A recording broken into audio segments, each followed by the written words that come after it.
Hello everyone and welcome back for another episode of Fire Emblem Warriors 3 Hopes, the Azure Gleam.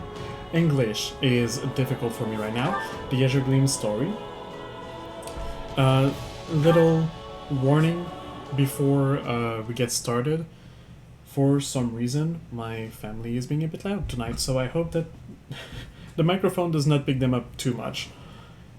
And if it does, I'm sorry. I also did a bit of farming, a little kind of bit. Like I have about 1,000,000 money. I have finished. If I go at the convoy, you'll see that. Wait, not the convoy. It's the storehouse, I think. The arsenal. So you can see that all of my relic weapons are plus 100, and I started working on the ritual ones, which I don't have a lot that are plus 100 yet, but I started that. I suggest that we start with speaking with everybody, watching the little movie as we always do, and then let's start getting into the gameplay without waiting too much. What do you think? How did it feel going onto the battlefield again? Were you overcome with sentimentality? Was not different than usual. Not really, I felt calm like always. Glad to hear it. I'm certain you are much stronger now than you were half a year ago. Yeah, because, little reminder, 6 months passed since we rescued, since the whole Edelgard thing, the battle at the Silver Maiden. And yeah, we're now gonna attack the... Well, we're gonna fake an attack on the Empire to draw their forces out, and then we're actually gonna go and reclaim Garreg Mach, and we're working with the Federation for that. And I guess that's it for Arval. Lawrence? Oh yeah, and the Federation did lend a few people to us. You there? We meet again, Maya. Now that I have arrived, you have nothing more to fear. For I am the one who carries both the Alliance and its glorious unreliable leader upon my very shoulders. My larger concern is for the Alliance territories. The people must be losing sleep over my absence. No, nobody cares, Lawrence. Marianne? Oh. I must apologize. You finally have reinforcements, and yet you get me as their commander. How is that a bad thing? If it bothers you, I can return to the Alliance at once. Aww. Poor girl. What are you talking about? You've already come this far. We're all counting on you, so just do the best you can. Yes, I did turn on the microphone. Right, I'll try. Yes, that's the spirit, Marianne. I know you can do it. You've proven it to us in another life. Another battle on the horizon, and one that will decide the Empire's fate, no less. Have you heard how the Imperial army's in disarray? I wonder what's going on. And what has become of Eddie? You should focus on your allies. We're doing all we can. I get how you feel, but you should worry more about your allies than the enemy right now. That's not quite what I wanted to say, but I understand how it comes to that. We have to defeat the Empire in order to protect this region and all the people in it. But also the Empire. We have to save the Empire from itself. Yes, I know, but that doesn't make it any easier. No, I know. I'm sorry, I'm alright. I can fight. The battlefield is my stage after all. But I'm not even making you fight. It's okay, just relax. Enjoy life here. Hello, Yuri. I was hired as a formality, of course, but I have subordinates and family in the kingdom, so it all worked out for the best. Don't worry, trust is the foundation of my business. I'm not going to betray you simply because it strikes my fancy. But I suppose I would understand if someone didn't believe me because of my circumstances. I believe you. We have, in another life, we had a... I won't say a deep bond, that's not really a deep bond. We had a kind of a friendship. Oh hey, Maya, nice timing. Let me introduce you to my partner here. Name's It's you. Shamir. Nice to meet you. Yeah, nice to meet you. Thanks for your help at Iron Road. Shamir left the Knights of Ceros 2 years ago and has been working as a mercenary in the Alliance. She's been working with Claude in a different lifetime. But she's going to be fighting with us from now on. I can vouch for her skills. Okay. Wait. Catherine, you're the one I don't have a good relationship with. Are you? That's not what I meant to do. Let me go to support info. Let's ignore all the... Oh my god, we've got so many movies. So much episodes to watch. Catherine, yeah. So you know what, Catherine? Here. It's you. I have an owl feather. Really? There we go.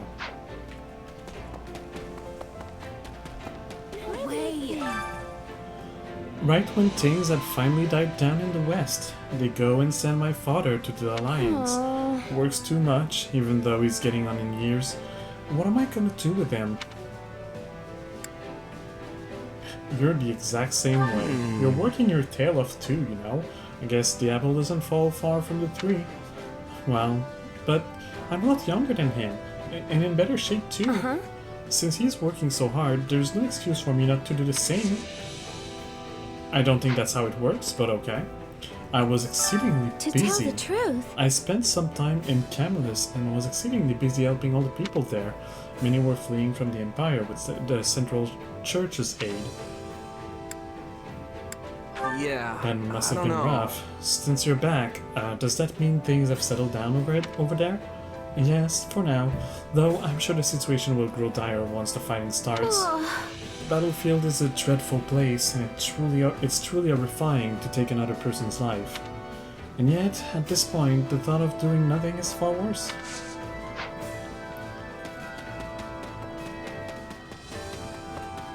Hello, Bernie. Looks like my days of peace and quiet are over. so wrong. Why do you think they're sending me to the front lines again? Is it because I'm from the Empire? Oh, this is too much pressure. You sure? It's not about where you're from. People are just counting on you. No one's forcing you to do anything. Counting on me? Well then, when you put it that way, alright, I'll do it.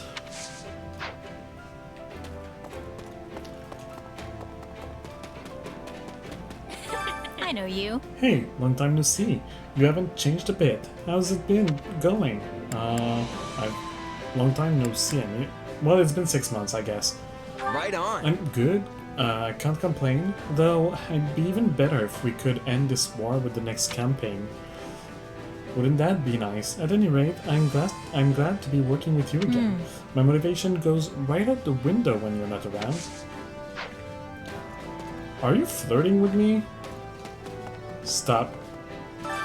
My instruction I need comes to at a high learn price. tactics because I've got some people, namely one people, that don't have that maxed out, and that people is Catherine. I'll add this So to we'll my. just I'll add quickly this to go my over all arsenal. of The more this, power, spend the- all I'll of add me this to money. my arsenal. I'll add this to my. I'll add this to my arsenal.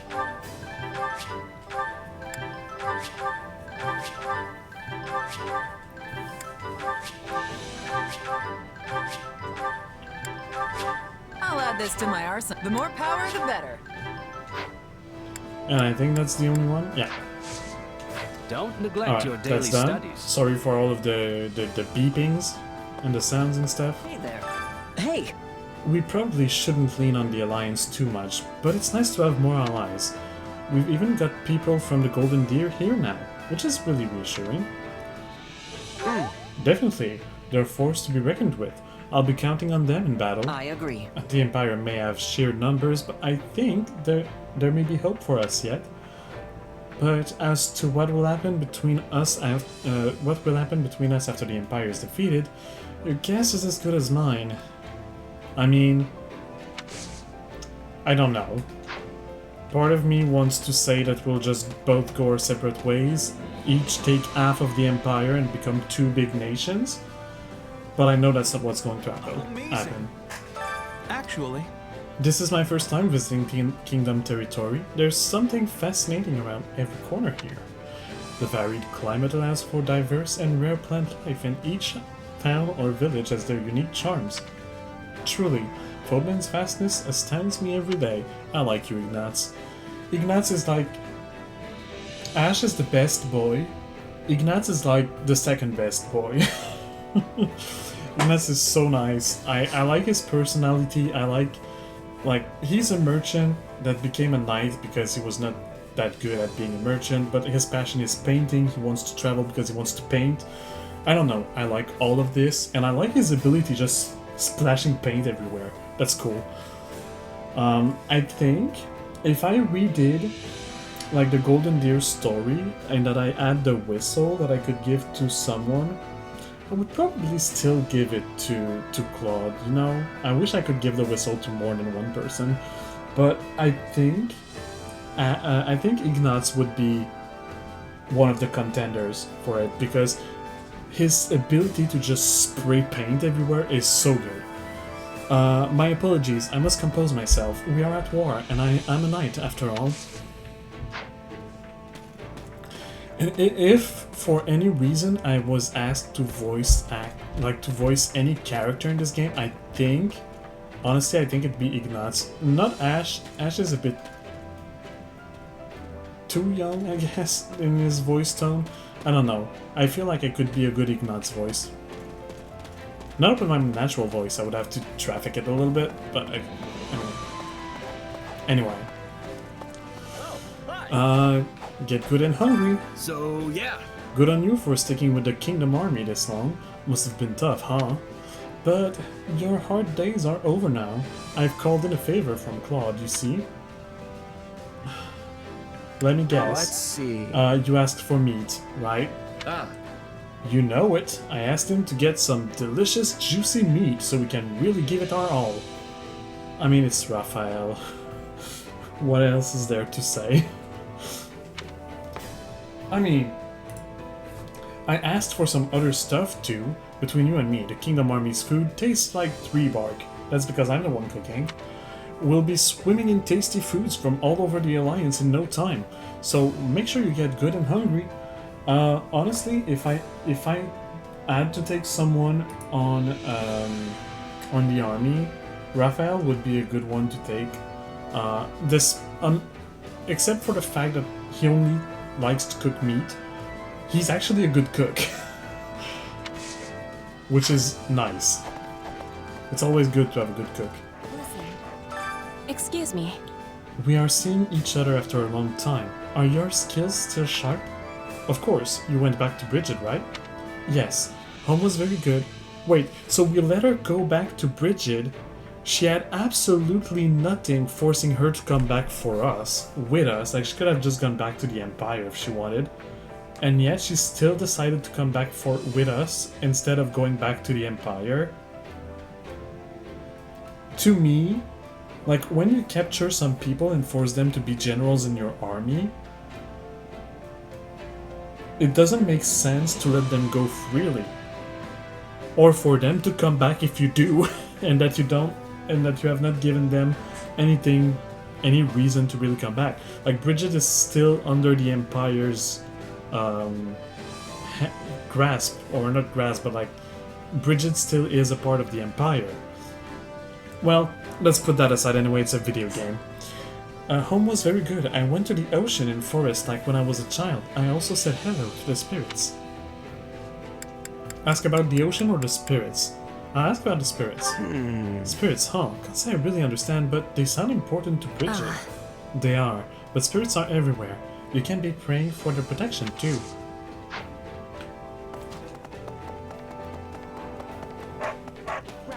Oh my god, we've got so many people in our army. You went back to Galatia for a bit, didn't you? How was it? Your family holding up okay? Not much has changed, thankfully. Also, my father said to make sure I sent you his regards. He said you'd know what that means. Whoa, wait. Did I do something wrong? I haven't done anything right. At least not lately. It's my father's idea of a joke. I am certain he knows how hard you've been working. And how has your family been since, you know, your brother? So the story My is... father has been the same as ever, but I think my mom's taking it pretty hard. Miklan wasn't her biological son, but she cared about him all the same. Aside from that, there's been nothing out of the ordinary in Gautier territory. The Sprang army came knocking a few times, but we sent them packing. Wow, talking, speaking, English, I don't know, something. Hi in chat. Well, that you're doing well, better than my mouth. My mouth is not able to pronounce today. Not when I'm reading. I'm able to talk when I'm not reading. It's just reading somehow is hard. And I cannot blame my eye. My eye sees well. It's my brain that is not understanding well. Cause yeah, I had an eye appointment. Anyway. I see. Well, I suppose no news is good news then. Let me grab this thing that I'll never read. Blah blah blah blah blah blah. I should have scrolled a little slower for the people that would like to pause on YouTube to read. Okay. Well, never mind. I wanted to scroll slower and I accidentally just closed it. Our camp certainly is lively now that the Alliance has joined us. I just said that. There's too many people now. It feels as though I'm gazing upon a scene from the Academy. This takes me back. I hope this will be an opportunity for me to cultivate new friendships. Hello, Felix. If you'd asked me a few months ago, I never would have guessed Folden would be in such turmoil. I always thought the Emperor's approach was a bit rash, but it didn't seem wholly unreasonable either, at least not until the battle at Aryan Road. Duke Aegir was reinstated as Prime Minister right after that. In fact, it's almost as though he was just waiting for the Emperor's defeat, don't you think? Something like that, yeah?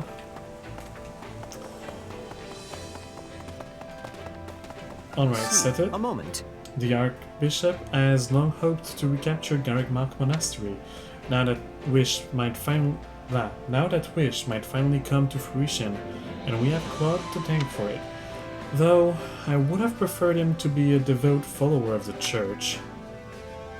I mean, I'm not devout either. Meh. I wouldn't say I'm devout either. Not all of us are religious. Of course not. Nor would I censure you for that. Oh, I guess it's like the old meaning of censoring. Or not necessarily the old meaning, but one of the meanings we don't use that much. However, it is undeniable that the people in Alliance territory are less religious than those in the Kingdom. So yes, what I was referring to the old meaning is censoring nowadays is more used as, you know, making sure that you don't see titties in games, or that you don't hear bad words in like TV shows and stuff, or like songs on the radio get censored. So I guess this version is preventing someone from speaking freely, basically. So he's saying, I know you're not a devout, and I would not like stop you from talking or not hear what or not listen to what you're saying, just because of that. Anyway, it is undeniable that the people in Alliance territory are less religious than those in the Kingdom. The Eastern Church presides over Leicester, yet they do not appear particularly enthusiastic in spreading the faith. On the other hand, the Western Church's fanatical leanings are another cause for concern. True, being too religious can be a problem. Well? After the battle at Aryan Rod? Why do I keep saying Aryan Rod? They've said it multiple times. I know it's Aryan Road. It just, the way it's written to me doesn't sound like that. His Majesty remained stoic until we returned to Ferdiad. However, after issuing orders for our next steps, he promptly collapsed and did not wake for 3 days. That's a little concerning. When he finally awoke, he immediately returned to working on political affairs. That tendency of his never ceases to worry me. Yeah, yeah. You can, and you should in fact be worried. Well, I guess it's time to talk to Dimitri, but maybe movie time first, since that is story. Movie time first. That's not movie time. That's movie time. Alright. Tons of stuff. Oh, it's all the A ranks that I add, or like all the advanced ranks that I had already unlocked, but that were locked behind, like, story progression. Okay, well, I guess this first half of the stream is gonna be a movie, again.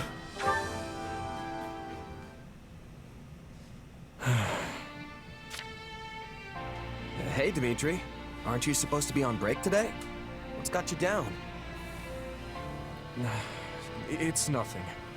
I suppose I'm just finding it difficult to relax. It is vexing to no end to lay around doing nothing, while everyone else busies themselves with vital work. Nobody's forcing you to take vacations or anything. We just want you to have a little break every now and again. Why are you so desperate to work anyway? Because it is my duty. No. It is the only way I know how to live. As part of the royal bloodline, my life has never for a moment belonged to me. Not even at the instant of my birth. And as a survivor of that horrible tragedy, there are certain responsibilities only I can shoulder. I don't get it. Why does all that stuff have to fall on you? Nothing's gonna go the way you want if you can't bring yourself to trust people who just want to help. And don't even try to tell me you'd be happy with that.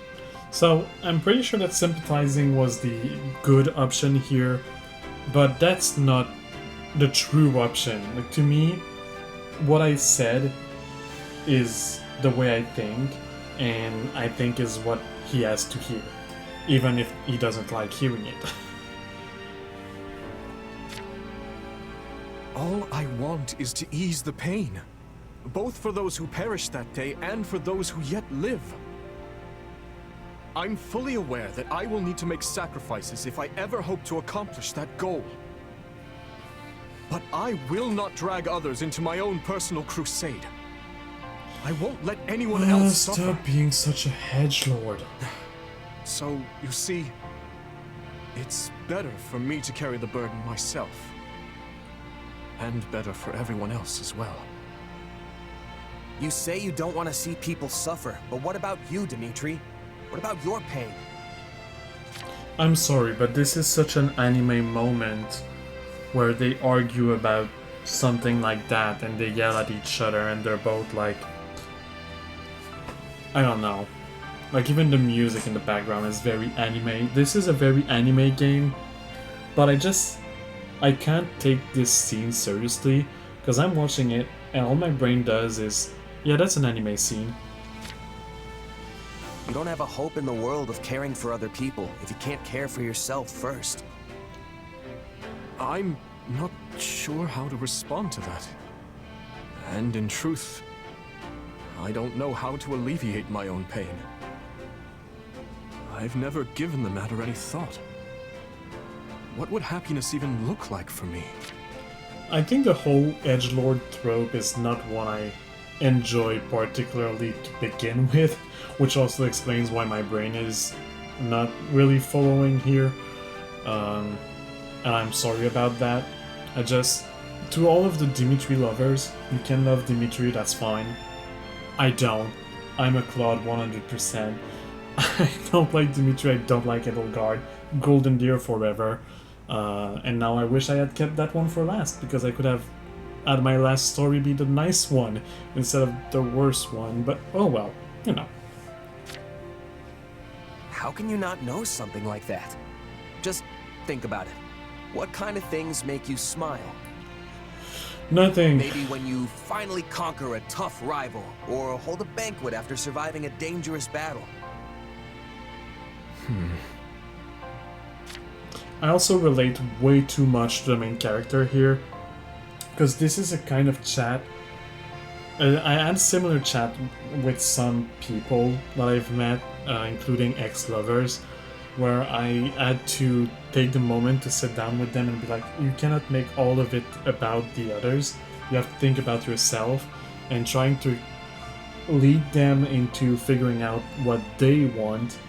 And it's very difficult for someone who's always been like that, who's always been like, I don't need anything, the only thing I need is to provide to the others what they need. And it's not an healthy thing to do. If that's the way you're thinking in life, please take the time to reconsider, to think about it. It's not healthy to have for only desire to pleasure the others or to please the others, not necessarily pleasure. It's not about sex or anything. You should be able to find what pleases you as well.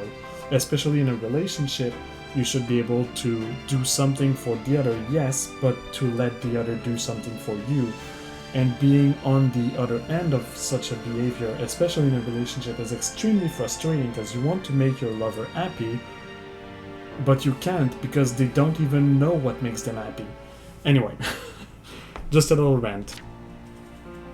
I don't believe I bear the right to such happiness, but if that time were to come, it would be upon my death, having devoted my life to forming a peaceful kingdom full of joyful citizens. Seriously? You can be downright dismal sometimes, you know that? Why is death the first thing that comes to mind when you think about being happy? Dismal? Yes, perhaps you're right. But I find it difficult to consider anything else that may cause me joy. Wait, I actually didn't listen because I was too caught in my thing. I don't believe I bear the right to such happiness. It would be upon my death, having devoted. Yeah, okay. Shut the fuck up, Dimitri. Come on, nothing? What about ending this war quick and celebrating with all your friends? No, because that won't avenge his parents. I'm sure Dedu and the others would whip up the grandest feast you've ever laid eyes on. No, such revelry would be wasted on me. But I suppose seeing the smiles on everyone's faces would be enough. I think that's why I don't like Dimitri. He frustrates me. All of the things, like all of his unhealthy obsessions and way of living. I'm not saying that Claude is perfect, or healthy for that matter, but I think I relate way too much to being on the other side of being Dimitri's friend, and it's not something that I'm enjoying particularly, having this kind of fight with friends to try to have them figure out that they're not being in a healthy space. Thanks for thinking of us, oh great king. But fine, if you want to carry your own burdens for the rest of your life, so be it. And the most frustrating is that most of the time they don't even listen to you, they don't try to change, they don't try to question themselves about it.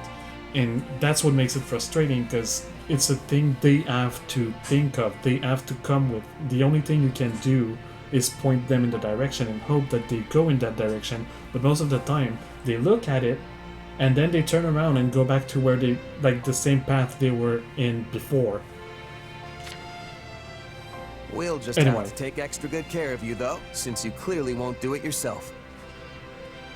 For starters, you're gonna take a break, and by the goddess, you're gonna like it. Come on, Dimitri. We're gonna get you away from camp for a bit. No words can express my gratitude.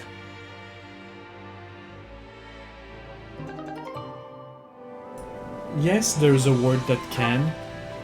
It's called... that word is thank you. You just have to say that. You just have to say thank you. It's not that hard. Apparently it is for him. Did you, sir? We'd like to hear your opinion on the matter we discussed earlier. Regarding Count Karen, as I discussed with Gustav,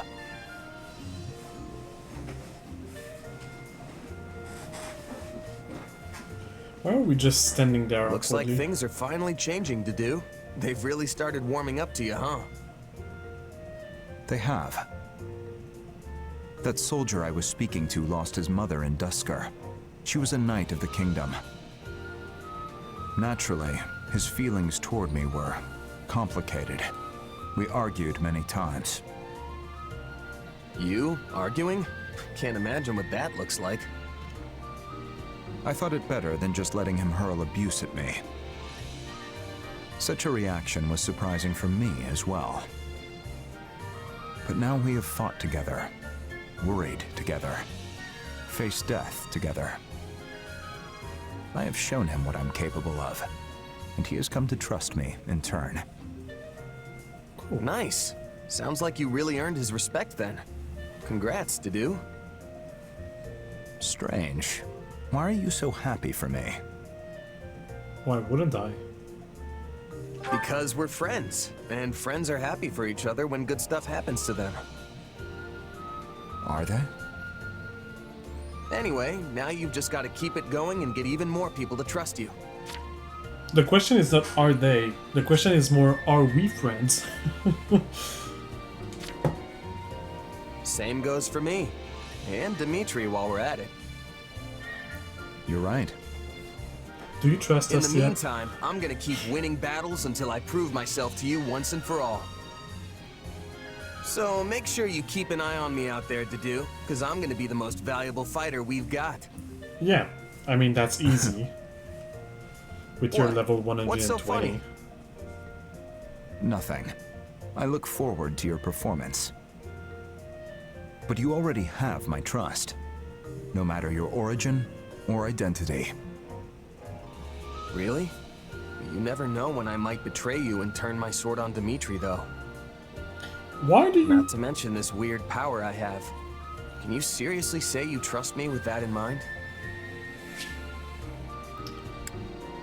You never really know when I might betray you. Why do you say that? If it's not something you intend to do. Your power is concerning, but it does not define you. I'm sure you would not so easily betray His Majesty or myself. But know that if you do, I will cut you down without hesitation. That's who I am. You must understand by now. I think that another... Weird way to tell me you trust me, but it's got "Dedu" written all over it. I'm honored. I think another thing that is making me not enjoy these cutscenes as much is that I'm watching them one after the other in one long session, and there's so many of them that are repeated themes or similar interactions that I just like feel like I've seen it already.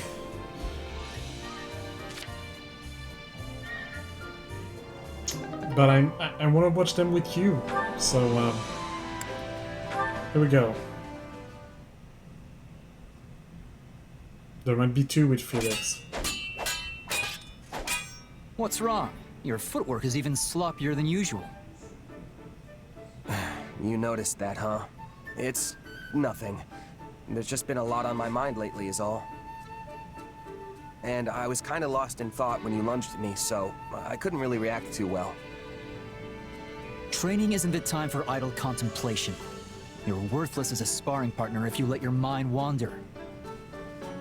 Not to mention that you do the same thing in actual battles. Getting distracted when you're training is one thing. Do it out there, and the enemy will cut you down without hesitation. We've been through this before. If there's something on your mind, just come out with it already. I do like Felix. Felix is harsh. Not harsh. He doesn't put, like, I don't know what's the expression in English. In French, we say that he doesn't put on white gloves. Basically, he says what he thinks. He says the brutal truths that you don't necessarily want to hear in the most direct and brutal way possible, but he still is a good person, and he still is, like, I don't know, I like him. I was just thinking you have a pretty good read on me now, too. It was obvious something was wrong from the way you were fighting. And this is just payback for last time, so no complaining. Oh, don't worry. I'm not. If you say so. There's still something I don't understand, though. Where did you learn to fight like that? You clearly don't move like a knight, but I've never seen a mercenary use those techniques either. I guess you could say I taught myself. I didn't really have one teacher who showed me everything. If anything, I just kind of picked stuff up as I moved from one band of mercs to the next. That explains it. I was wondering why your style was so hard to read. Both knights and mercenaries use a standard set of battle-tested tactics. A book they all play by. But you're not bound to any single convention. I suppose that's what I found strange. Probably doesn't help that I don't have to draw my sword like everyone else. When I think about it like that, it might have been for the best that I taught myself instead of subscribing to a particular school of thought. A unique style all your own. Fascinating. Teach me. I'd be glad to, but I'm the only one who can use my sword. It won't be easy to replicate. That's for me to decide. If nothing else, I can adapt your moves for my own purposes. The more styles I know, the better. I kind of like that. I'll teach If you. you say so. I don't know how this is gonna go, but I'll do what I can. Oh, and you can teach me in exchange. The more styles, the better, right? You fight sorta like a knight, but also sorta not. I mean that in a good way, of course. I'm not sure how to put it. It's almost like you react to the situation as it plays out.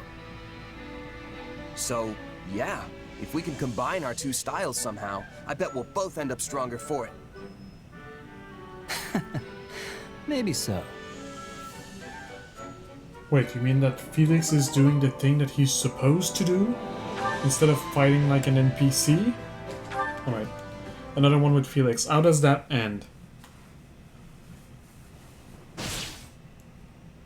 He's making a run for it, Felix. Don't let him get away. Not a chance. He's mine! Nice work out there. It's a real confidence boost knowing you have my back. I could say the same for you. Now that I know your style better, I have less trouble predicting your movements. Glad to hear it. Guess you must have a pretty good read on me by now, huh? On your sword, perhaps. There you go again. You know, I've gotten a good grasp on the way you think. It's like you decide on a role for yourself, then do whatever you can to see it through. Of course, the role changes depending on the situation and who's fighting beside you. Sometimes you attack, sometimes you defend. It's incredible just how versatile you are. No need for compliments. That's simply how I was taught to be. Really? By who? His father, I guess? My father. Yeah. He may prefer a spear or magic, but he's more than capable with a sword in his hands too. Right. Makes sense it'd be Rodrigue. His weapon of choice might be different, but he adapts himself to the flow of battle just as well as you do. Probably better, actually. The style didn't start with him, though. It's something the leaders of our house have passed down throughout the ages. House Fraldarius has been the king's lance and shield for generations. Ever since the time of Kaifin, sworn friends of the great King Lug. I know none of those. At times, we've been sent to defeat the crown's enemies. At others, we've held back to defend the throne. I admit the style has its uses, idiotic history of blind faith aside. Huh. So that's why you fight the way you do. You're indispensable, Felix. Not just to Dimitri, but to everyone else too. I suppose if I'm a lance and shield, you would be like some kind of projectile, an arrow or a stone. You're saying I'm good at taking the enemy by surprise, right? You sure could learn to be more direct with your compliments, you know? You can interpret it that way if you want. In any case, you're just as important to this army as I am. Between that sword of yours and the way you can shapeshift, nobody ever knows what you'll do next. I hate that they call that shapeshift thing. Yes, okay, my hair changes color. Yes, okay, my clothes change. Nothing else changes. I didn't shift my shape. Some might say your powers are dangerous, but I think they provide the perfect element of surprise. Huh. Glad to hear you say so. There's one fault I can't get past, though. You can never stay focused during battle. It's almost like you're talking to someone while you fight. Someone in your head that... Hey, what's with the smile? Oh, you're so close. Actually, you're not so close. You're right on it. Smack dab in the middle. You figured it out. I'm chatting with my little ghost in my head. Huh? Oh, sorry. I'm just really happy we've gotten to know each other so well. Only a true friend would be that open with their criticism. Thanks, Felix. Say what you will. That's the last piece of advice I'm ever giving you. Sure, Mr. Tsundere. He wasn't really mad, was he? It's so hard to tell sometimes. No, he wasn't. Alright. Sylvain.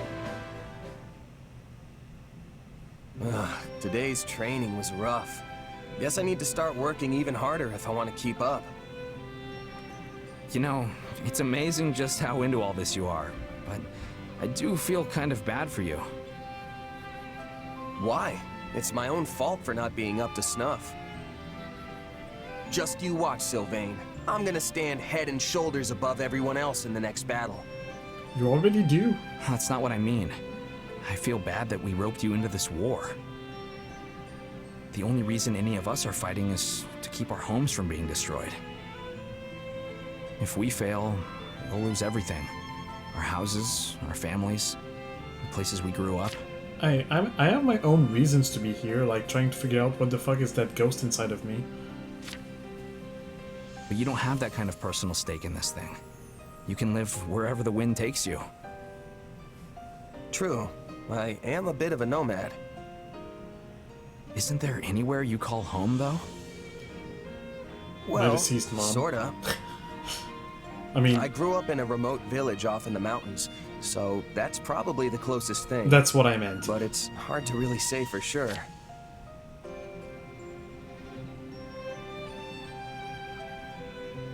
Honestly, I doubt I'll ever understand what it means to have a home like all of you do. That's not true. You had a mom, a loving mom. You knew what a home was. You just don't have it anymore. So what? Are you just in this for the money then? Kinda. No. Wait, what is confirm his suspicions? Is it to say, yes, I'm just in it for the money? Because if that's the case, no, that's not the only reason. I hate that it's not more explicit. What is his suspicion? Like, to me, the way Sylvain is asking this, he's suspecting that we're not there just for the money, right? So confirming his suspicion would be to say, no, I'm not there just for the money. But the way it's written, if you don't take the tone into into account, that would mean that I'm here for the money. In any case, what would be denying it? To say, no, I'm not here for the money, I'm here for another reason, which is not denying, it's just saying the truth? Or, like, I don't... I hate those choices, and I feel like I'll regret whatever choice I make, but I'll go with confirm his suspicions. If I'm getting paid for a job, then I'll do whatever it takes to see it through to the end. Yeah. And of course, I want to keep my friends safe too. A very you answer if I've ever heard one. Not that that's a bad thing. Really, I think this is the closest thing to a home I've ever had, because I've got all of you here. Are you sure? This place doesn't make for quality living, trust me. I mean, it's cold, it's desolate, and there's nowhere to go to have any fun. Plus, we've constantly got enemies like Srang soldiers coming at us from every angle. Well, I can't deny that. But it's still important to you anyway, right? Yeah, there's no doubt about that. And it's our job to make it a place where everyone can live in peace. Right. Who knows what'll happen after the war, but for now, I'm with you guys every step of the way. I appreciate it. Oh, yeah, and about those plans for the fire orb I showed you? Oh yeah, that. Would you mind helping me with a little experiment later? The thing hardly had any punch to it when I tested it. Sure. Sounds like it's a long way off still, huh? Hey, I'm trying here. I even got in touch with the School of Sorcery to see if they could help. Right, if I remember well, Sylvain wants to make weapons that allow to use magic even without being a magic wielder. Or something like that. No rush, Sylvain. I'm sure you'll finish it one of these days. So it's basically like a sling that slings I've spent enough time fireballs. with you to know. You can do anything when you put your mind to it.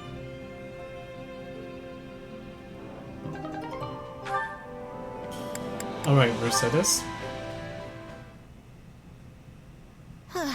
Today's training was a total mess.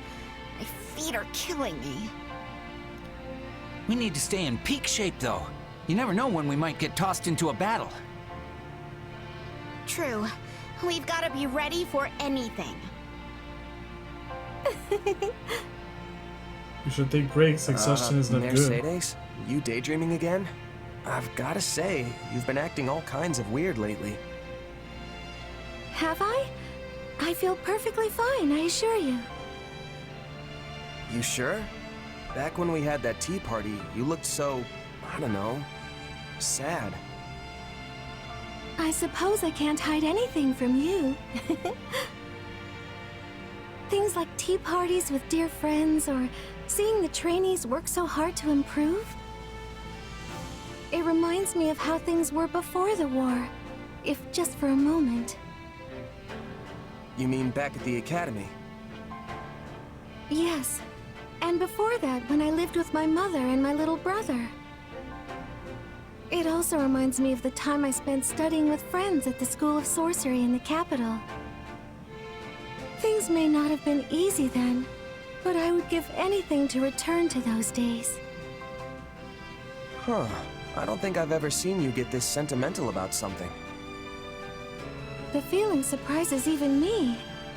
All my years, I've gone wherever the current of life chose to sweep me.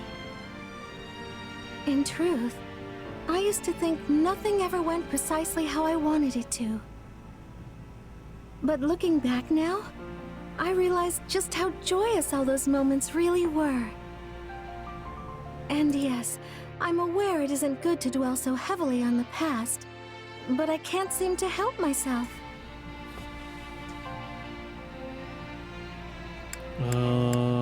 Let's reassure her. And that's totally fine. There's nothing wrong with getting sentimental. Nobody's gonna judge you for reliving one or two good memories every now and then. Thank you, truly. You're such a kind person. Still, you shouldn't keep all your emotions bottled up like that. We might not go back to the peace of the old days anytime soon, but we can still have tea parties. I'm always here to listen if you ever need to get something off your chest, Mercedes. You mean that? I'm so glad to hear it. In that case, why don't we have one right now? I was about to do a trans joke with the whole, like, I'm here if you need to get something off your chest. I was gonna say, but you're not a surgeon. Anyway. Sure, I don't mind. But why now? Because I used the money I'd been saving up to buy some more ingredients. Remember how we were talking about all those different kinds of delicious fruit desserts before? Well, I went ahead and whipped some up. I could never turn down an invitation like that. Can't wait to see what you came up with. I wish I could see it. I like fruit desserts. Annette, Ingrid, and then more people. Hey, Annette. What are you up so late for? Some kind of research? Oh no, it's nothing like that. I've been working on this. That just looks like a bunch of little black bugs jumping around on a page. Excuse you. It's sheet music. I have no idea how you could possibly think the notes look like bugs. This is such the best. This is the best description of a sheet music I've ever heard. A bunch of black bugs jumping on the page. Wow. Sorry. It's just, I don't think I've ever actually seen sheet music before. Does this mean you're writing a new song? Mm-hmm. A lovely tune popped into my head today, so I wanted to jot it down before I forgot. Can I hear it? Mind singing it for me? I'd love to know what kind of song it is. Nope, sorry. I'm not done writing the lyrics yet. I have a rough outline, but that's about it so far. Oh, understandable. Still, I want to write something happy. A song that'll make people feel good when they sing it. Well, don't talk about That swamp sounds monsters great. then. I can't wait till it's finished. Hey, do you remember the song I wrote about that night? Night? Oh, you mean the horse with the human... yep. Yeah, the song about the night, of course. Well, I heard someone singing it again. Look, Annette, I know you're upset I let it slip, but what's done is done. I didn't mean it like that. I heard a mercenary singing it to himself as he died. Ooh. He was covered in blood and could hardly breathe. Yet he had this great big smile on his face as the words crossed his lips. He must have been in so much pain. But still, he just kept smiling. Probably thinking back to all the times he'd spent drinking and singing with his friends. Soldiers always throw the wildest parties after a battle. The sort of thing where you can find knights and mercs alike, locking arms and belting out tunes. Maybe. Anyway, I've been thinking about that mercenary a lot ever since he passed. I never wanted that song out in the world, and I'm honestly still not happy about it. But it helped him face his final moments with a smile, instead of sadness or fear. And I'm forever grateful I could provide that. It's like I told you before, Annette. Your songs can really help people. I'm sure tons more took comfort in that song too. Including me. Whenever I'm feeling down, I just think about one of your silly songs and I'm right back in high spirits. Ooh, you didn't just say that, did you? How is she going to take it? I feel like she works very seriously on her songs, and that they have nothing silly for her. So, I feel like she might get offended a little bit. Silly? Are Yeah. you implying my lyrics aren't serious? No, never mind. I'll choose to take it as a compliment. She's reacting well. And hey, if my songs really help people that much, I better get to work writing lots of new ones. There you go. So what's this next one gonna be about? Well, right now I'm planning to make it be about a group of friends who dig into a huge feast together.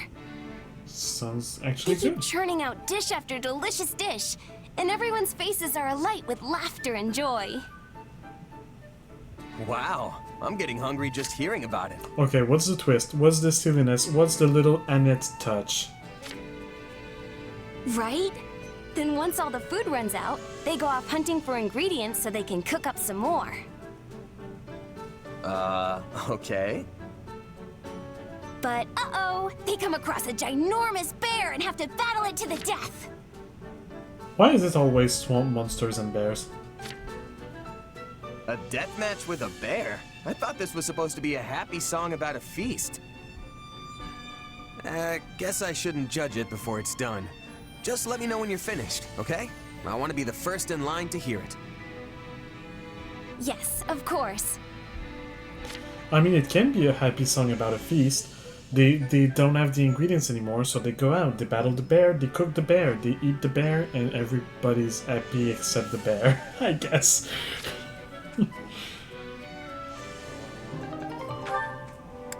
Alright, Ingrid, your turn. To shine on the spot under the spotlight. Hey, Ingrid. Not too often I see you wandering in town like this. Oh, I was just out for a walk. What about you? Are you here to do some shopping?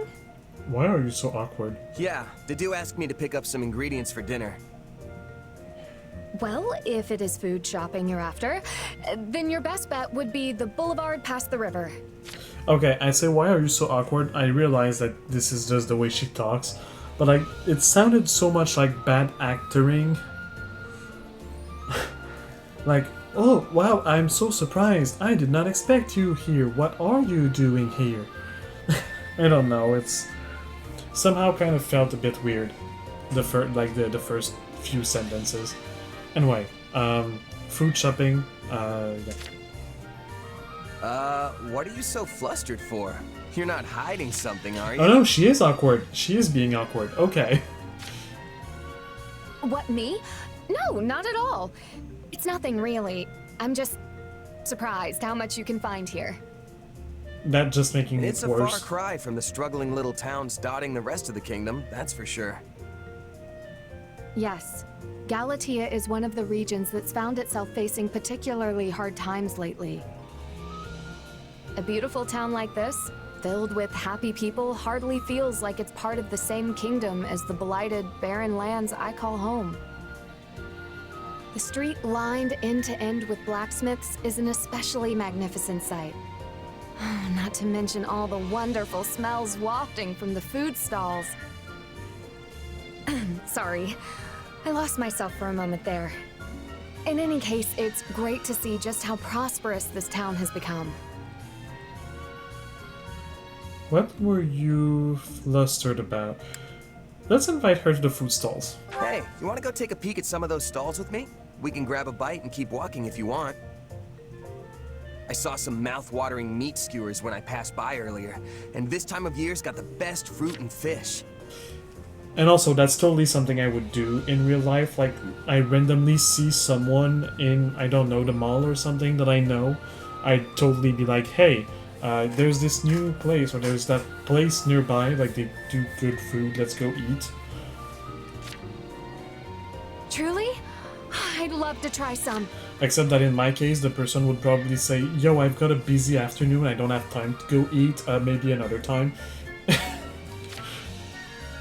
Though it would not be proper for me to be engaging in such revelry as the future Count Galatea.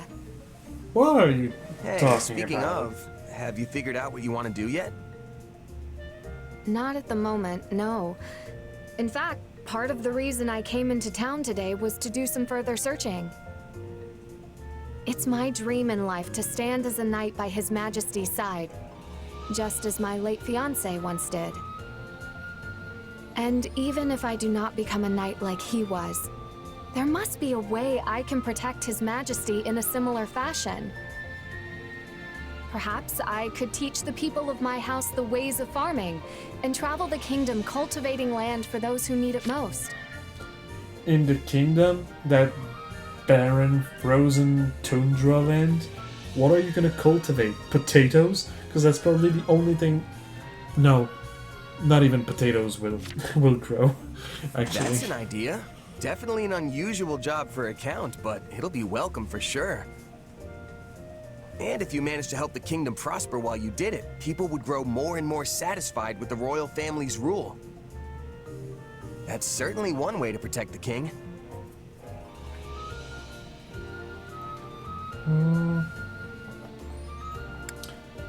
Should I offer to pitch in, or should I just encourage her? I think I'll just encourage her. Main character has a lot to do after the war. I don't think going farming is one of the things we want to do. If that's the path you choose for yourself, I'll do whatever I can to support you. That's what friends do, after all. In that case, what would you think of cooperating with me once I inherit my family's title? What kind of Just as corporation? Tobias did for my grandmother. Don't tell me. You'd ask me to fetch you meat skewers every day to save you the trip into town? What? I would never. It was just a joke, don't worry. But I seriously do want to help. I believe in you, Ingrid.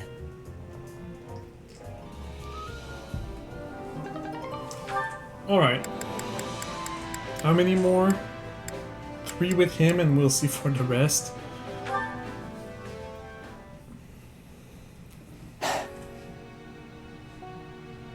Hey, Sedith. What are you staring off into space for? Oh, it is you.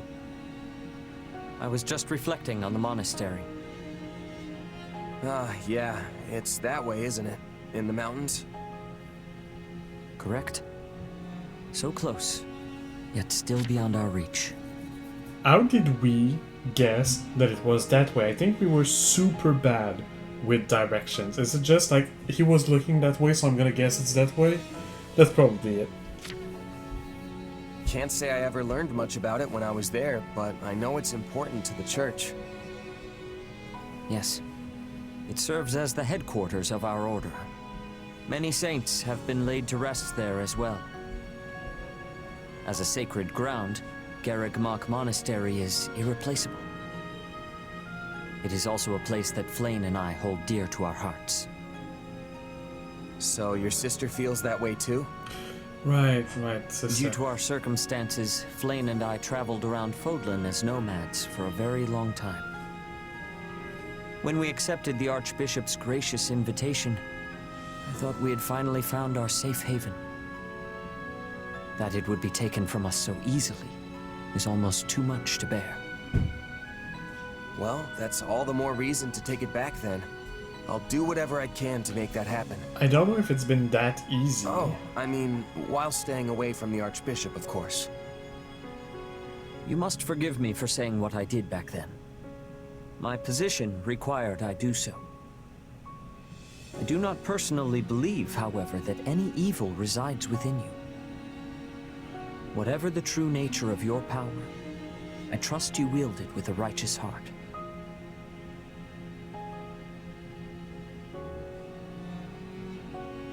Thank you, Keyhole. I mean, So Sedith. you finally trust me. I'm sure glad to hear that. Indeed. I am truly grateful to have you as an ally. Don't touch my sister. I know I have no right to say this after regarding you with such suspicion, but we need you. I pray you will continue to lend us your strength, not only for the Church, but for the future of Fodlan itself. You can count on me, Sedith. Yeah, I think the future of Fodlan comes like first in my list, and helping the church is like not on the list, but because contributing to the future of Fodlan requires helping the church, I do it. You know what I mean?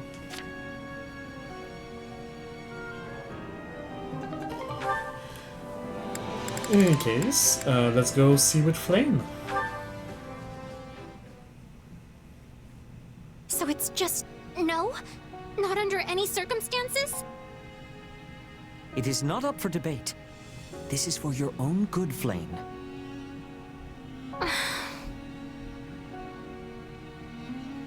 Hey, you okay, Flayn? Why the long face? My brother has seen fit to forbid me from going out entirely. Wow, are you That gonna go doesn't to the sound battlefield? unusual for him. But as long as he doesn't know, what's the harm, right? A fair point, but my brother truly is concerned for my safety. Perhaps... Part of me is like, okay, the brother is being a little bit, or the brother, quote unquote, is being a little bit too intense, and definitely we should do something about it. But I don't think sneaking her out without him knowing is actually the thing to do. It does seem like the church has enemies all over the place these days.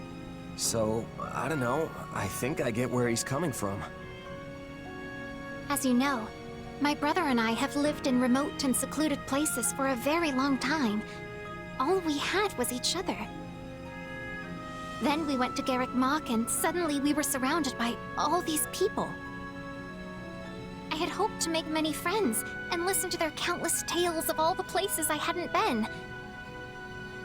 But before I got to really know the people at the Officers' Academy... Everything went all topsy-turvy, and the Academy had to shut down. Do you remember when we went into town together to look at the latest fashions? No. That was so much fun. I believe you. I was looking forward to going shopping together again, but... perhaps I should just let the whole thing go. Oh, Flayn.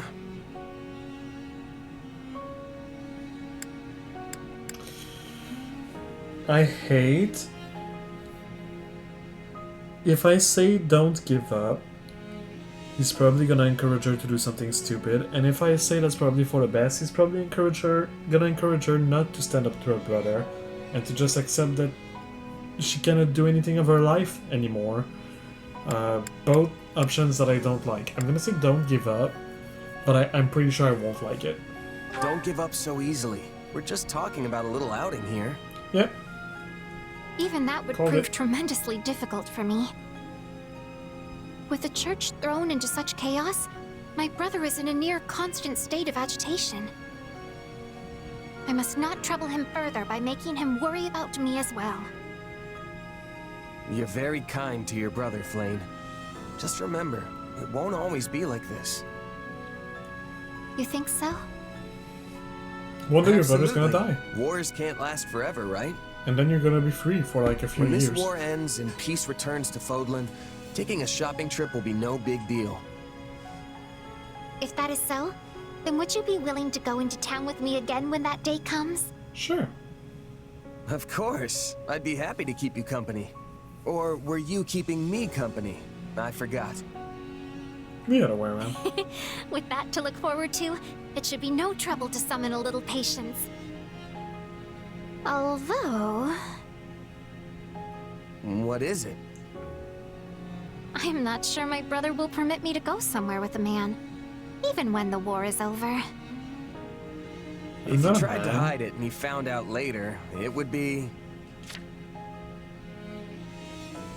I know be man, I be cat. I'm sure you can go out with a cat. Disastrous. That is correct. Are you ready for that? No. I want to answer nope so much. I'll go with the not sure. I really think it's not a good idea, but I really think that said it is not right, and that therefore there should be a way to find, like, I don't know, some kind of agreement or something. You know, I'm not really sure if I am, but I'll make sure to find my courage by the time the war is over. That's not what I was expecting. I don't like it. Okay, one last with main character, and then there's still a bunch. You know what? I think this whole stream, I'm sorry guys, but I'm pretty sure this whole stream is gonna be watching all of these cutscenes that unlocked, and then I won't have the time to do anything really, so I feel like this, like the progression in the chapter is not gonna be for this stream. Because I'm looking at this, I'm like, how am I doing that? All of that, plus all of the battles in the chapter, in less than the 2 hours I have left. Bleh. I'm gonna watch this last cutscene and then I'll take my coffee break, or last like support conversation, then I'll take my coffee break and I'll come back for the rest. Once I'm done, we'll see. But I think it's gonna be a shorter video and it's just gonna be a movie. Special movie night tonight, whatever, whenever you watch that. And I realized that I would have advertised it at the beginning. So YouTube, if you're here for gameplay and not for cutscenes, skip this video, I guess. Or maybe not, I don't know, I'll see. Stick around, skip later in the video, maybe. Or you probably already did. Anyway, let's watch this. what a pain. Everything all right, Catherine? Thought I saw Count Karen a second ago. Yes, I just had to talk to my father about something. Oh, Karen is Catherine's father? Is Catherine from the kingdom? I think she is, yes? He wanted to request some of the church's soldiers as reinforcements, but I don't have the authority to make that decision. For the life of me, I can't understand why he'd come to me for something that only Lady Rhea or Dimitri could help him with. Whoa, wait. Count Karen is your dad? Yeah, same Yes. reaction. Huh. I could have sworn you knew. I'm a little merc from nowhere that has no knowledge of the world and that literally can't even cook properly. How the hell did you want me to know? Well, I guess you do now. I am, in fact, the daughter of Count Karen of Fargus. I had no idea. Though, now that you mention it, you do bear their crest. Things are complicated with my family, to say the least. But basically, I'm keeping my distance from House Karen for the time being. Right now, I am Catherine, Knight of Saros. No connection to any house or the kingdom. I see. So you intend to keep serving the church going forward? But what do you think you would do if the church and kingdom broke their alliance? A foolish question. Obviously, I would side with Lady Rhea. Yeah, she does seem like It's she not a likes her matter of family that kingdom much. or church. My allegiance and my sword lies with Lady Rhea and her alone.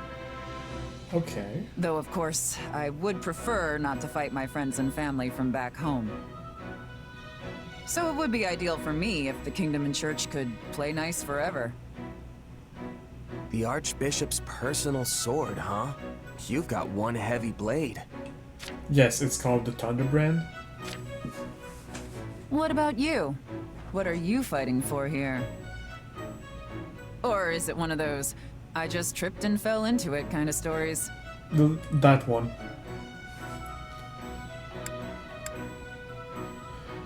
Ooh, okay, this is an interesting choice here.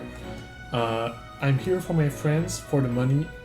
It's the first time we can actually choose something, and none of those options are actually what I feel inside of me. I want to defeat the Ashen Demon? No. That was the first motivation at the beginning, and the reason why the ghost... Like, that's the quest the ghost sent us on. Definitely not our personal quest, at least not for me. It did start with the money, because, well, we needed the money, we needed a way to strengthen ourselves. We didn't have any goal in life, so that kind of gave us one. We're just a merc after all. But I think it's not the case anymore. I think by now, even if I was offered a better paying job somewhere else, as the main character, like, I think the main character would refuse it if he was offered a better paying job somewhere else, because he did make great bonds. He's A rank with a lot of people in this war. So yeah, I think he's here for his friends, even if that's not quite the answer I have, I think. It's probably what he's thinking now, but I think ultimately the reason he's here for is to discover more about himself. But also, like, fight for his friends. I'm doing this for my friends and comrades. I want to make things better for everyone in the kingdom. Huh. That wasn't what I was expecting. You're pretty loyal for someone who came up as a mercenary. Well, I did. Aside from that, you might be right. Maybe my coming to Fargus was pure chance. A civil war broke out in the capital right after I joined the Officers' Academy. By the time things died down... Maybe my coming to Fargus was due to chance. No, it's due to like a third party, completely exterior threat, some kind of godly being from a different universe that decides of your fate for you and controls your every motions most of the time in battle, at least. yeah. This is what threw you at Fargus. Rhea decided to close the school. That's when Dimitri put me in my current role. Sounds like you've had a rough go of things too. But you're commanding Kingdom troops now, right? That's a pretty good step up. I say that as long as you're living life in a way that would make your past self proud, that's enough. Is it though? Like sometimes you evolve and the things that you want now are more healthy and reasonable than the things you wanted in the past. Hopefully, it can be the other way around, but we all try to get better, not worse. So your past self might not be proud of that, but it doesn't mean that you cannot be proud of it right now. Like, you have to live in a way that makes yourself proud in the moment, not in the past. Like, that's stupid. Anyway. Make my past self proud, huh? Easier said than done, I know. But it can't hurt to try, right? I understand what she's meaning. Like, we all have goals and aspirations, and in the end, we have to be proud of the way we did, like all the path we traveled. I don't know how to explain it exactly in English, but it's important that we see that we made some kind of progress, but I wouldn't say that this makes our past self proud. It makes us proud of where we are related to our past self, that's for sure. But it's phrased weirdly, Catherine. Just keep challenging yourself. You'll get there eventually. Because yeah, do challenge yourself. It's in challenge that we grow. Okay, I need a break. Damn, this first act of the movie is done. Let's have a short break, and when I come back, more movie, I guess. Alright, little break. Gotta go get my coffee. Oh wait, music is not... Music, where are you? There it is. Alright, so now you have the music. So it will take a few minutes for Twitch, it will take a few seconds for YouTube, as usual, yada yada yada. I'll be right back with my coffee. Alright everyone, so I am back. I have my coffee, I have a little something to eat because we're stuck watching this movie together. Let me go back to the game. Pause the music. Put it to a different spot for later. Even though you're not gonna see it on YouTube, that's fine. And... well, let's keep going, I guess. Dimitri... you have to... okay, it's not that much. That's fine. It's honestly not that much.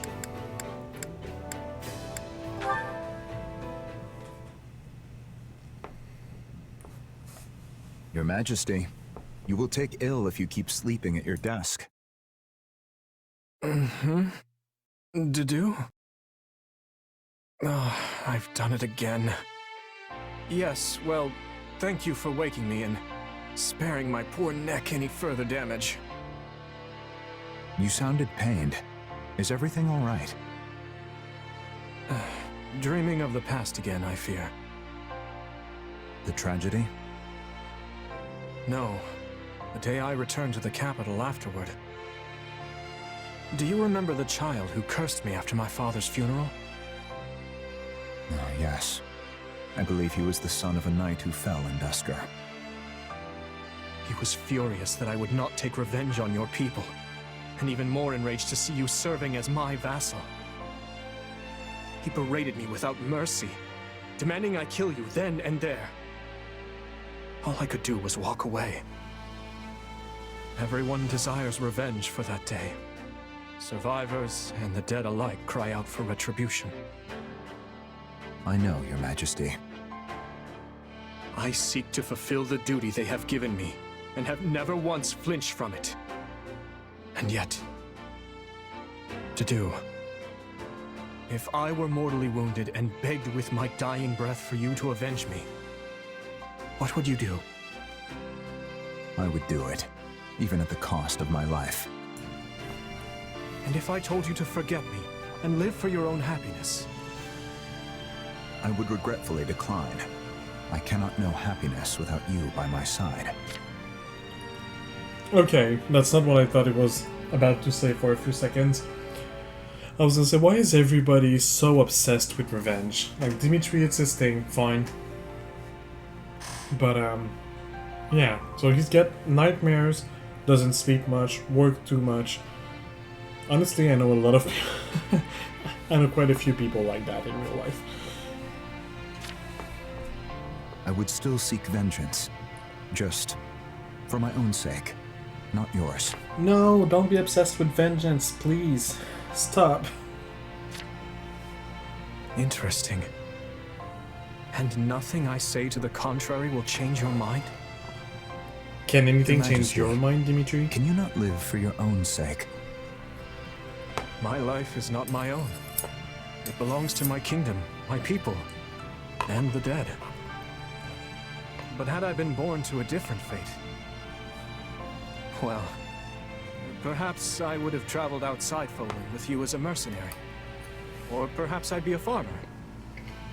I confess the thought does sound rather delightful. Surely you could still tread those paths. It was a jest to do.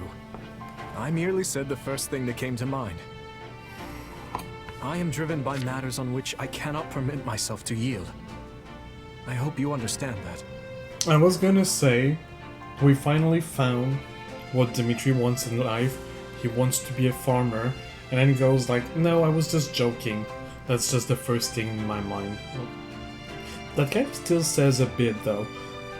Like, he says he's joking and it's the first thing that came to his mind, but there's a reason it's the first thing that came to his mind, so I'm pretty sure that he would actually enjoy farming. But I guess we'll never know that. Well then, all the more reason to get some proper rest. If work remains, I will aid you. If you have difficulty sleeping, I will lend you my ear. But seeing you slumped over at your desk disturbs me. Every time, I fear death has come for you in the night. Death will never sneak up on me as long as I remain under your watchful attention. Your Majesty, please. Though, if I were to die and leave you alone, the aftermath would be horrendous. I suppose I will heed your advice. Just this once. Thank you, Your Majesty. Just this once, he says, every single time. Alright, Dimitri and Felix.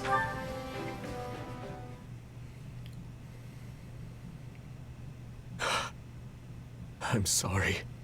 I'm so sorry, but I swear, I will avenge you. Please, just wait a little longer. Nightmares? I will uncover who drove you to your deaths. No matter the cost. Felix is gonna be so done with this Dimitri. shit. Glad... Oh, Felix. It's you. I'm sorry you had to see that. After 20 years, I've seen all of you there is to see. Everyone else is asleep. You know that, right? So why are you locked up here in the chapel? Also, what's with the mumbling? I suppose there's little sense in hiding it from you. I suffer from a kind of waking dream. I see them. I see the people who died on that day. At all hours, light and dark. If the Empire was involved in that incident, if the Emperor stood by and gave tacit consent, then give to them the same end. Gouge out their hearts and cleave their heads from their shoulders. Those are the words the dead scream at me. When did this start? You're having a hallucination because you're not sleeping, Dimitri. Go to bed. It's been 6 years. But I began hearing their voices 4 years ago, during my first battle. I recognized the enemy general as a man I had seen in Dusker. When I removed his head, the voices cheered. They laughed. It was as if a terrible pain had finally been lifted from them. Okay, never mind. You're not sleep deprived. You're schizophrenic. Is that how you say it in English?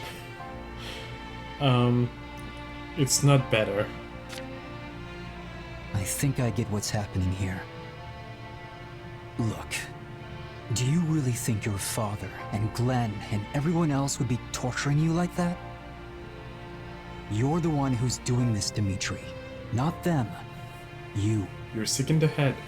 Even if that were true, I can never forgive myself. Believe me, I know. But it's your job to lead. If you lose your path, you'll take everyone else down with you. So try to keep that whole removing their heads thing in check, yeah? We can just call it our little secret. Well then, are you offering to let me unburden my heart to you when the time calls for it? You're the only reason I haven't descended into utter savagery, you know. I love how it went back. Felix is like, hey, I'm your friend. Dimitri's like, oh, so I can, like, actually benefit from being your friend by, like, I don't know, talking about stuff that I need to get out. And Felix being like, okay, I'm your friend, but come on. And the way he reacted, that's so much the energy I get from it. I don't know. I don't know why, I just love it. So just as Lug had Kaifon, and my father had Rodrigue, I would ask that you continue to be my right-hand man. Right-hand man, huh? I like the sound of that. Isn't it? Did you, though? What are you doing? As your new right-hand man, my first act is to haul my restless king back to bed where he belongs. Yep. This is absurd. My feet are dragging on the floor. It's your own fault for being so tall, you sack of muscle. Say, do you remember how I once carried you in this way when you twisted your ankle? Yeah, turns out lugging folks around is good training. So just cram it and let me finish my workout already. Yes, of course. Please, carry on. Okay, that's... I wish we could have seen it, because that sounds silly and cute and very gay. I'm all for it. Okay, Dimitri has no other support. Did you with Petra? Why not? The two people from the smaller countries that were not invaded but annexed, or like that depend on the bigger countries. What could they talk about? Huh. Need something? I have been noticing that you are going out of your way to be helping me. Even more than the others. Why is this? Because you're just like him. You come from like your own little country that is under the dominion of the bigger country, and you have your own culture, and you're different, and you're like in a stranger's world place. And also, like, you've got captured by the enemy, which is not really the case for the Jew, but you know. You're a foreign queen. Neglecting you would reflect poorly on His Majesty. Oh, and there's also that. You're royalty. You do not need to be worrying. I possess skill at adapting. Before, I was thinking Fargus was too cold. But now, I have become adapted to it. Good. But I am experiencing a problem. I still have struggles with the language of Fodlan.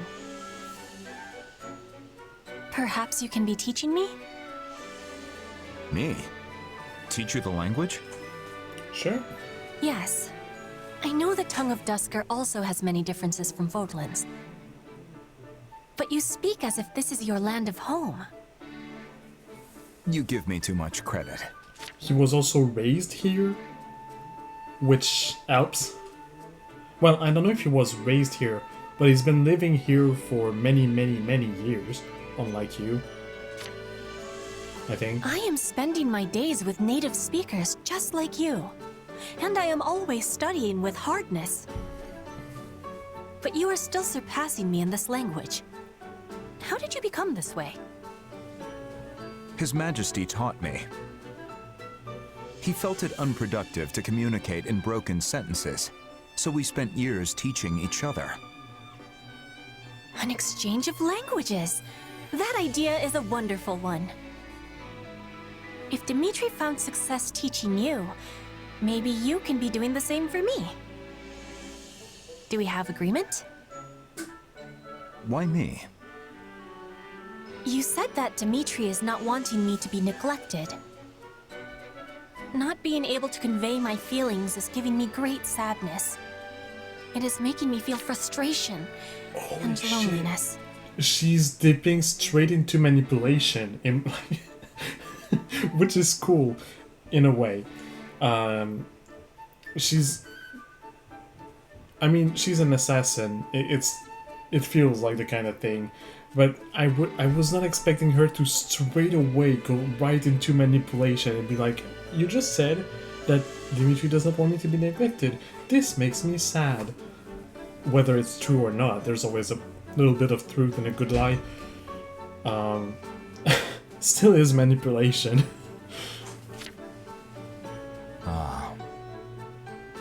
When I was first in Fodlan, I could not be saying anything in this language.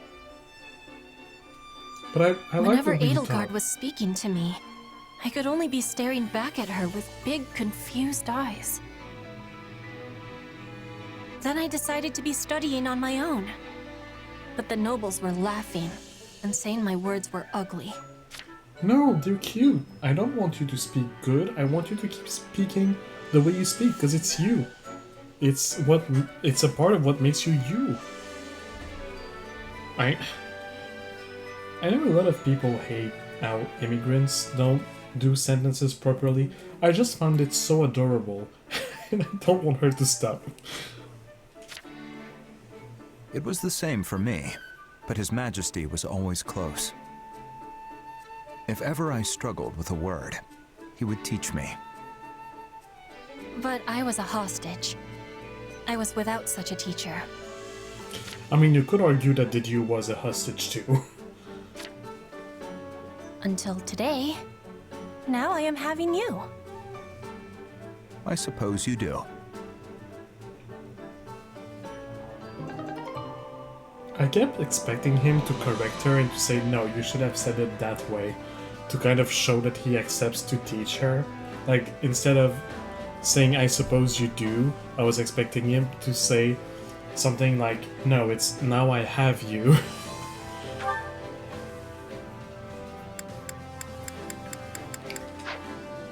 Alright. It's already that late. I mean, no, it's not late, but it's later than I wish it was. I wish I would have started already. I know I just came back from the break.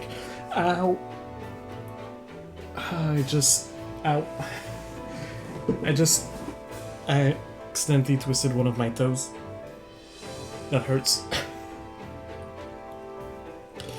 So, I was saying, I wish I had started gameplay already, and I still... There might only be 2 scenes left, but I feel like I won't have the time for gameplay, so I'll probably talk with Dimitri, see whatever's new, and maybe just end there. Alright, so Sylvain and Ingrid.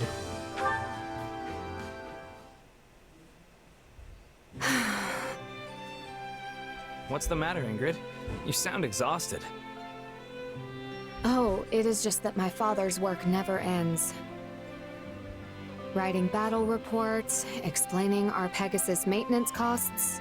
There's always something that needs doing. I'm impressed that you, Felix, and His Majesty managed to stay on top of it all. No, Dimitri does not stay on top of it all. Not at all. Are you sure you're okay, Ingrid? It isn't like you to be so worried. Perhaps I'm simply not suited for desk work. I sound pathetic. No, you're just not suited for desk work. That's a thing, and you should not be ashamed of it. You should have someone able to do that desk work for you. Someone that you trust. Well, that's my cue to pitch in and help out. By treating a lovely lady to a fine meal. I thought you'd sworn off such flirtatious nonsense. Can't you just accept a generous offer for once instead of immediately disparaging the giver? Maybe you're right. In that case, I accept.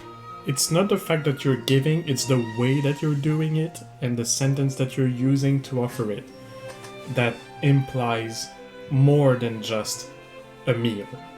And she's not saying no to the meal, she's saying no to the more than just a meal. I reached a good stopping point anyway, so I may as well eat on your coin. And also, like, free meal? Why say no? Phew. It has been some time since I've eaten this much. I say that, but now that I'm thinking, I don't think I have a single friend that I have ever invited for a meal that was happy about the fact that I paid for it. Like, yes, sure, they were happy, but I feel like most of the time it ends up in either arguing or trying to make compromises or I don't know. I don't know if it's just me. I don't know if everybody's like that. But every time that I say I'm gonna pay, my friend's like, nope, you're not. And I need to find excuses. Like, hey, it's your birthday, and that's gonna be my birthday gift. You can't say no now. In order to be able to pay for that, because otherwise they don't want to. To be fair, I'm the exact same way. Like the other way around. If a friend says that they're gonna pay, I'm like, nope, I do not allow you to do that. And then they say, yeah, but there's that reason, so now you have to say yes. I'm like, shit, you're right. Anyway. I've been so busy lately, my meals have consisted of whatever quick snack I can scrounge up in the moment. Well, that makes the incredibly hefty bill worth it. Also, it's been a while since I've been able to watch you eat. I think I kinda missed it. This is weird and creepy, Sylvain. Do not say that to people. I think I understand what you mean, but do not phrase it like that. This is weird and creepy. And what is that supposed to mean? Yeah, see? Sorry, that came out all wrong. Yes, it did. What I meant to say was that it's a relief to finally see you enjoy a decent meal. That's a better way to put it. Basically family, you know? And I'm sure Felix and Dimitri would feel the same way. Is that so? When we were talking earlier, you said something about how a person can't cling to the past forever. Well, I think that's why it makes us so happy when we realize some things never change. Some things never change, huh? Is she gonna be mad about it? Because I could see how she interprets it in a bad way. Hold on. That means you were still gawking at me as I ate. That's not the way I thought she'd react badly. I thought she'd take it bad, but in a whole different way. But that still is absolutely in the lines of what I was expecting. Yeah, but can you blame me? You are a fascinating eater. You're not helping your case, Sylvain. You're normally really serious, but when you eat, it's like your entire face lights up. That's better. Do you even hear yourself? No, he doesn't. Yes, well, speaking of things that never change, I thought of an even more important one. What's that? Our friendship. The way we're there for each other through thick and thin. Oof. Am I the only one that sees it in a way of like Sylvain is kind of somehow trying to get a little closer and she just friend-zoned him super hard and like, you know, one thing that never changes? Our friendship. Like the fact we're not a couple, you know? Oof. Even if our relationship changes, we will always hold each other dear. Okay, it's not that bad when you have the next sentence. Okay, that line is way too cheesy. Who taught you to say that? What rogues have you been hanging out with? You? Stop complaining and come with me. I want to buy some treats for everyone. I'd follow you to the ends of the earth, my lady. Yeah, she totally just friend-zoned him. Alright, Mercedes and Annette. Which is the last one of these cutscenes we're gonna watch, and then I'm probably gonna do a little bit of stuff at camp and stuff there. It's gonna be a very short video, like 2 hours long instead of 3, but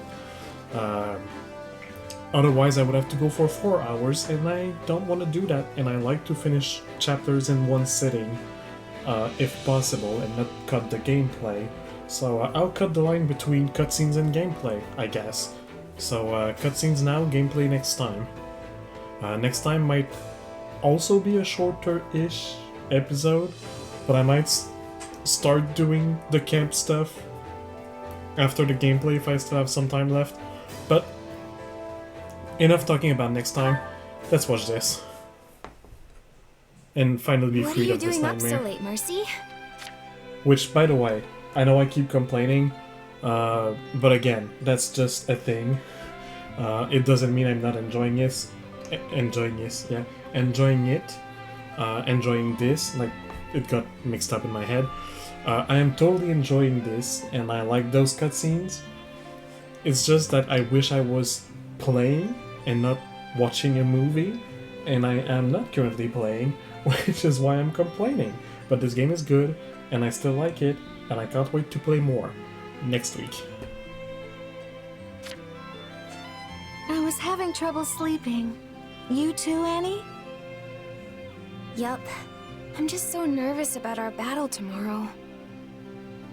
Perhaps we should chat for a while to ease our nerves.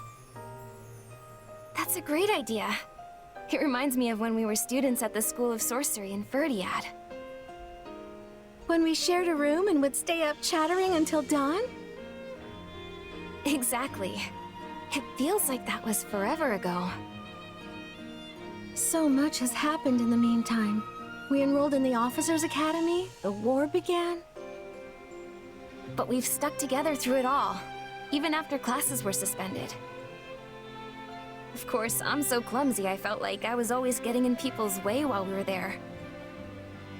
I couldn't have gotten through all this without you by my side. And I've relied on you just as much. In fact, it often feels like you're the one who's constantly coming to my aid lately. Remember when I got stuck in that bandit's trap? I thought I was done for, but you came to my rescue. Well, I wasn't gonna leave you in a bandit trap. Although, I just ended up falling right in and getting wounded myself. I was so desperate to save you, I wasn't paying attention to what was around me. If not for you healing me, I don't know what would have happened. Well, we worked together and made it back in one piece, so all's well that ends well. You know, I think we've always been like this. I feel like I can overcome anything so long as I'm with you. And you're gonna tell me that there's no romance between these two? And I feel the same. I hope we will be friends forever. Oh. Friends and roommates, huh? Or, as some would say, historical roommates. Wink, wink. Oh, for sure. We'll be best friends until we're a couple of wrinkled old grannies.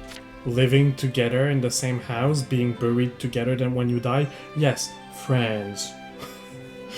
totally friends. Wow, this game has gay erasure. There are so many things I want to do with you, and so many places I want to go. I don't care if we're strolling through Deirdre or just window shopping.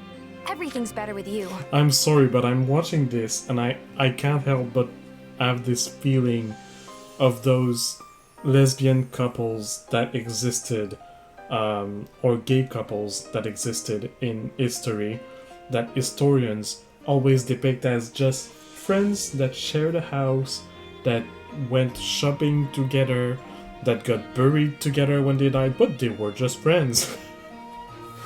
This is so much that vibe. I would love to go shopping in the capital, and then later... Say, Annie, why don't we wait to talk about this until the war is over? What? Why? Because then we can each write down things we want to do as we think of them, and then show our list to each other afterward. Doesn't that sound fun? That was going towards the way of what if one of us die, and she just stirred it back in an okay direction. That sounds very fun. We can even compete to see who has the longest list. What? What's the point in that? Is that because I want to do less things that it means I don't want to spend more time with you? That's ridiculous.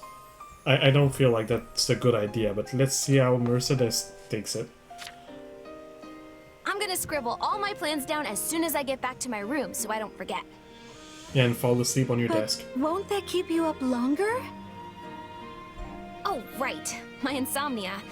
You were so busy chatting, I forgot all about it. Thanks, Mercy. I feel a lot better now. I'm still not gonna sleep. My sentiments exactly. Good night, Annie. I'll see you tomorrow.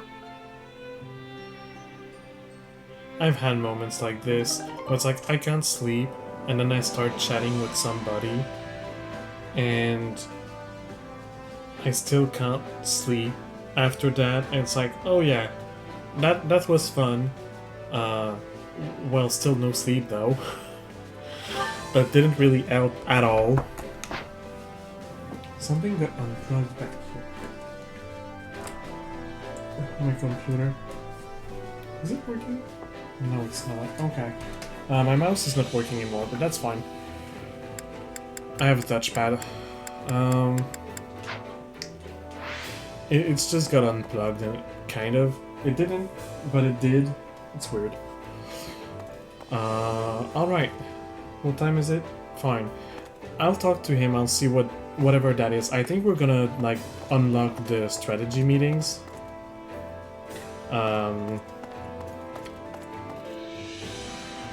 Yeah. I've been waiting for you.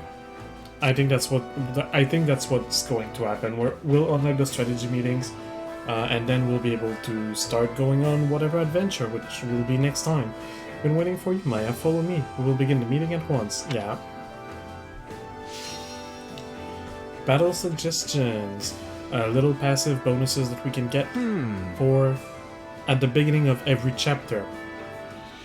For this time, it's not at the beginning. For the next times, it will be at the beginning of each chapter. We'll choose a battle suggestion.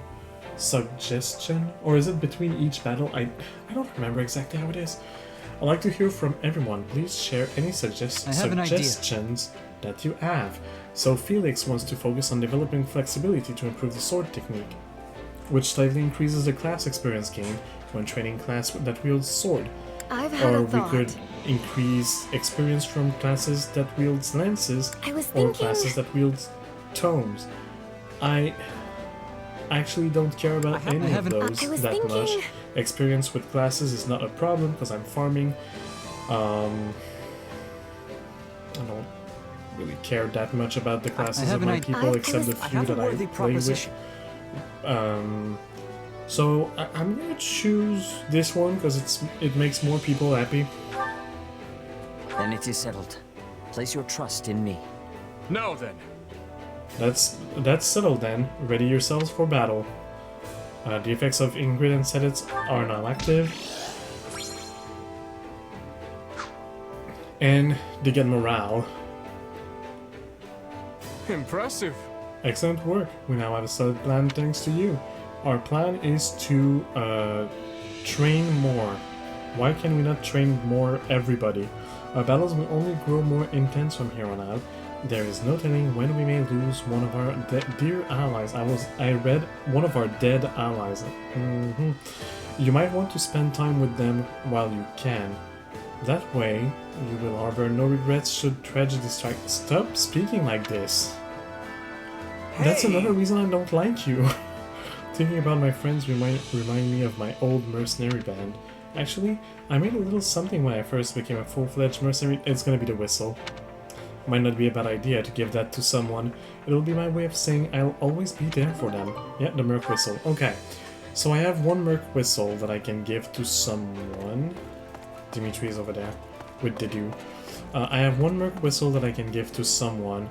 I want to first see, because I gave it to Claude. I'll probably give it to Dimitri. I want to just have a little reminder. What is your unique ability? It's the Azure Lightning, I believe. How do I get the info? Oh, okay, no. How do I info? Like this. Details. Okay. Imbue attacks with devastating lightning. So it's kind of the same as Claude. Claude is wind. This one is lightning. Honestly, not necessarily that great.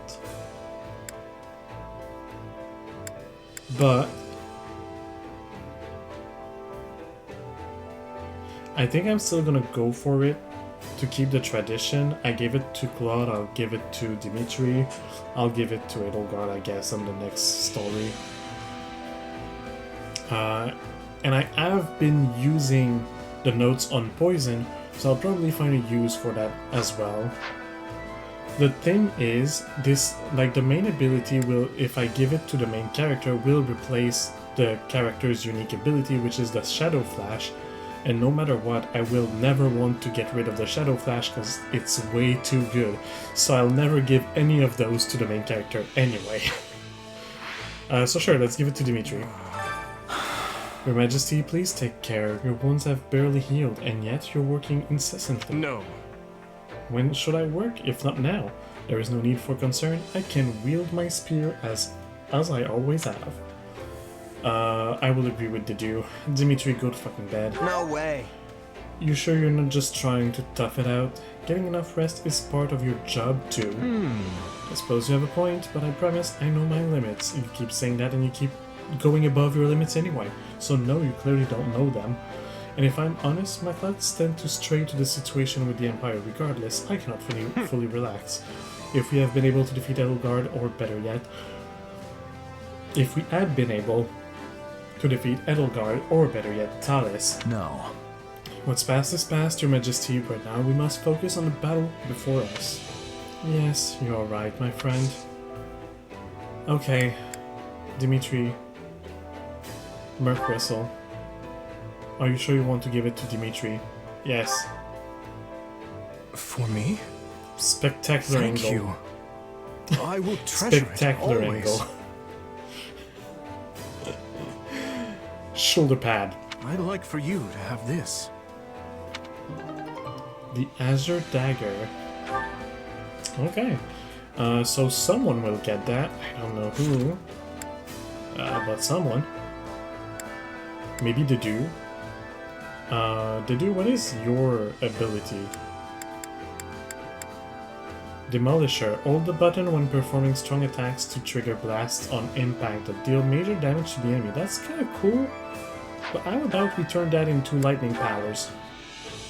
Oh, but you have the Cadmus shield. Which is nullifying against armored units anyway, because you're supposed to be an armored unit. So for now, get the dagger. I understand that they go for a box because they wanted one icon for everything. I wish they had personalized it though, and that it actually looked like the thing it says it is. Oh well.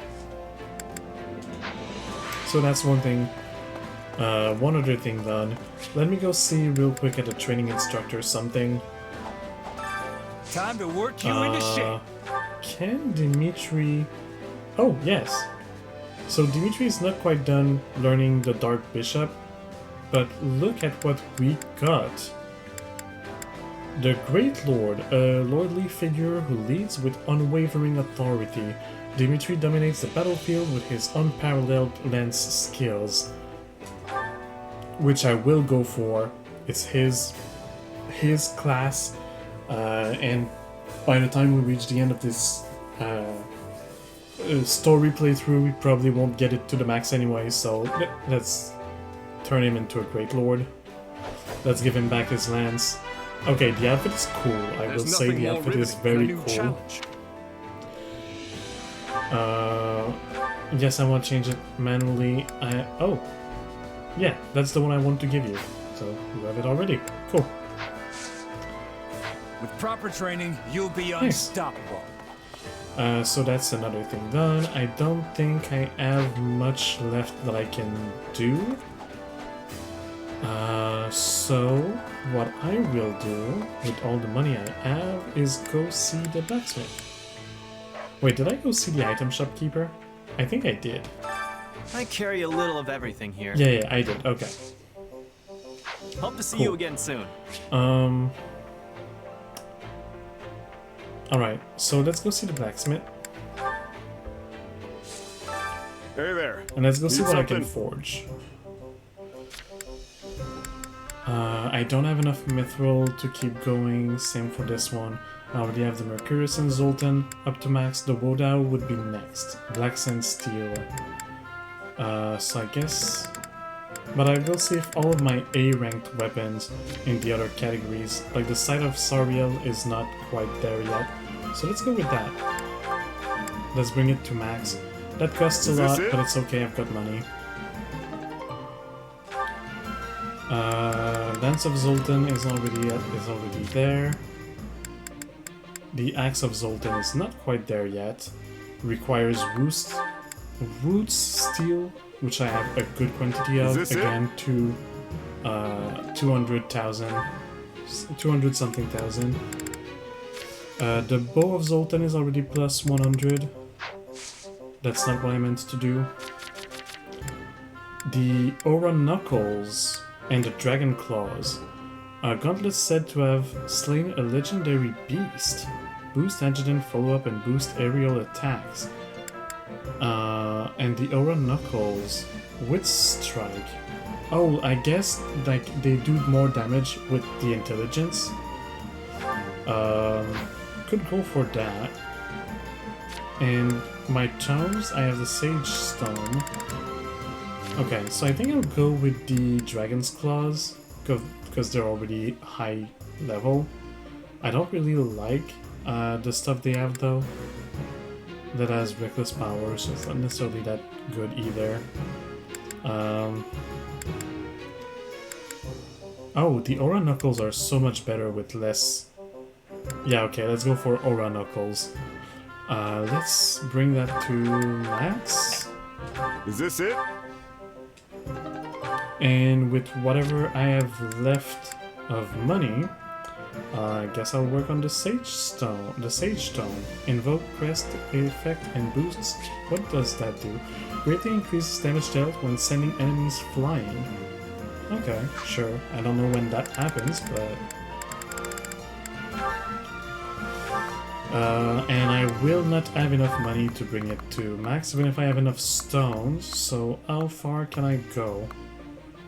As far as 13, I like round numbers. Let's go for 10. Is this it? So good money.